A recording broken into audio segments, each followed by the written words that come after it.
ही appeal कर रहा हूं कि आज बिहार की विधानसभा में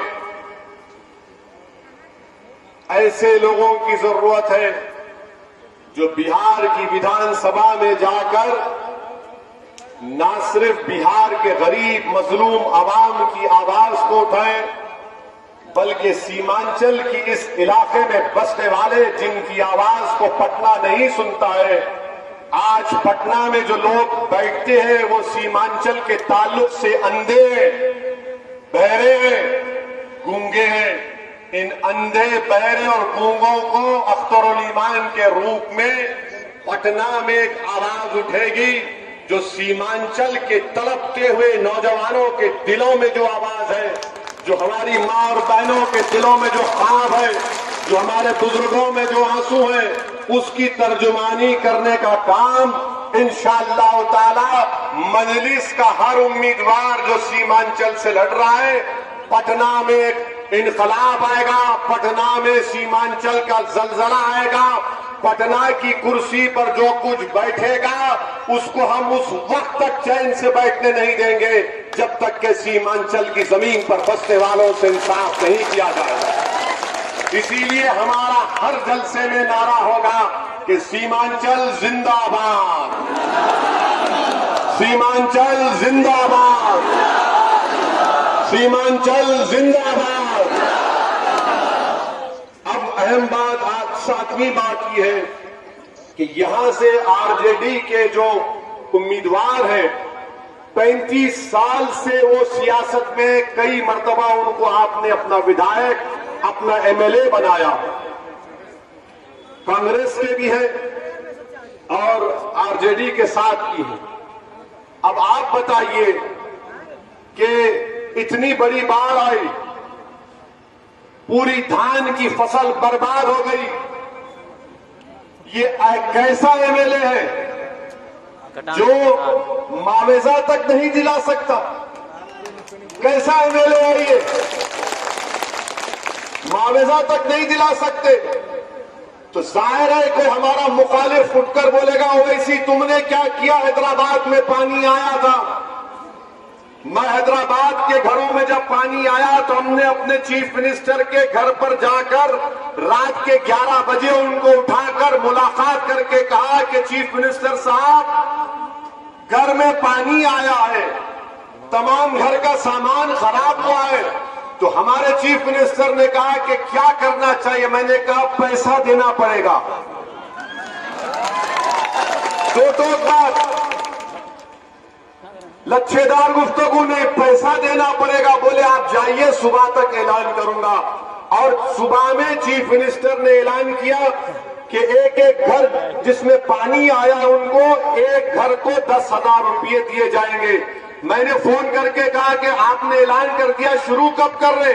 तो चीफ मिनिस्टर ने कहा क्या आप मेरे सर पर बैठ जाएंगे? मैंने कहा नहीं सर, सर पर नहीं बैठेंगे, आपके सामने आकर कुर्सी डालकर बैठकर आपसे मुतालबा करेंगे। तो दूसरे दिन 24 घंटे में वो ऐलान पे अमल होना शुरू हो गया। और मेरी तकरीर अगर हैदराबाद तक भी जाएगी तो याकूतपुरा असेंबली हल्के में कल तक 2 करोड़ 20 लाख सिर्फ एक असेंबली हल्के में गवर्नमेंट के लोग, मजलिस के एमएलए और कॉर्पोरेटर जाकर घर घर हर एक को दे रहे हैं। ये काम ये एमएलए नहीं कर सकता था, ये काम नहीं कर सकते थे तो मुआवजा नहीं दिला सकते गवर्नमेंट से। फ्लड आया तो क्या बर्बाद हो जाए? यकीनन फ्लड आता है, मगर हुकूमत, एमएलए, एमपी क्या कर रहा है? सब आराम से बैठे, क्योंकि सीमांचल में बसने वाले क्या इंसान नहीं है? क्या मूर बैसा में फ्लड आया तो क्या वहां पर उनकी तकलीफ को कोई नहीं देखा जाएगा? मेरे अजीज दोस्तों और बुजुर्गों, आपके पास एक बेहतरीन वक्त आ रहा है कि आप इसका सही फैसला लेकर अख्तरुल ईमान और मजलिस इत्तेहादुल मुस्लिमीन के हक में अपने वोट का इस्तेमाल करिए। हम आपसे वादा कर रहे हैं सीमांचल की आवाम से कि इंशाअल्लाह ताला हर एक आदमी तक सड़क होगी और बाढ़ से निजात होगी इंशाअल्लाह ताला। हर एक आदमी के लिए सड़क होगी और बाढ़ से निजात होगी। और जब अख्तर भाई जीत जाएंगे इंशाअल्लाह ताला आपके वोट और दुआओं से, जब शाहनवाज जीत जाएंगे, जब मजलिस कायरे मेले जीत जाएगा, तो जब वो जीत कर आएंगे आपकी जबान से कुछ नहीं निकलेगा। आपसे बोलेंगे कि आपकी पार्टी का नारा था हर एक आदमी तक सड़क, बाढ़ से निजात, काम शुरू करो, और काम शुरू होगा इंशाअल्लाह। अब ये बात कांग्रेस और जेडीयू के या फिर आरजेडी के जलसों से नहीं बोलेंगे।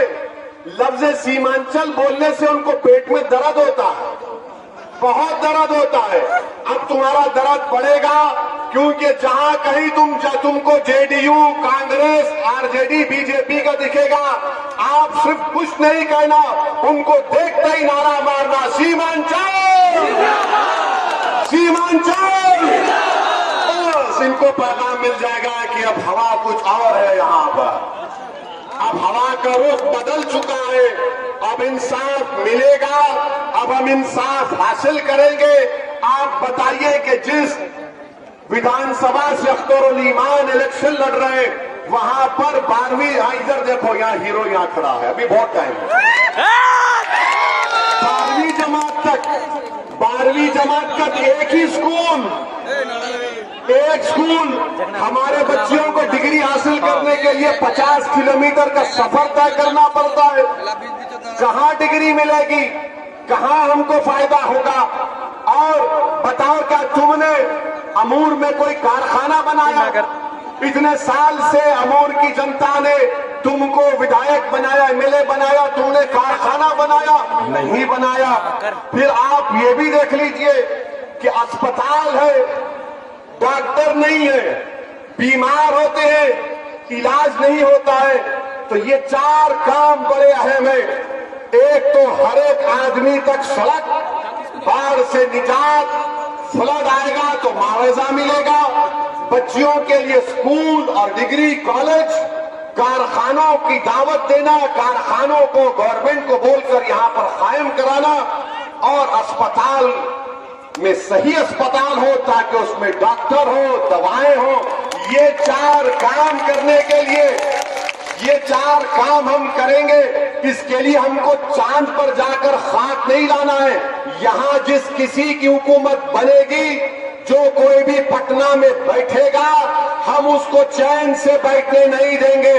और अगर इंसाफ नहीं होगा तो याद रखो, अगर मुख्यमंत्री इंशाअल्लाह उपेंद्र कुशवाहा भी बन जाएंगे, और अगर इंसाफ नहीं करेंगे तो असदुद्दीन अवैसी सीमांचल के लाखों लोगों को लेकर पटना जाकर बैठ जाएगा, जब तुमको सीमांचल से इंसाफ करना पड़ेगा। मेरे अजीज दोस्तों और बुजुर्गों, क्योंकि हमको ये उड़न कठोले में जाना है वापिस, इसलिए आपसे पहली किस्त के तौर पर ये बात कह रहे हैं। अब रहा सवाल आखिरी बात के नीतीश कुमार तो अब टाटा होने वाले हैं।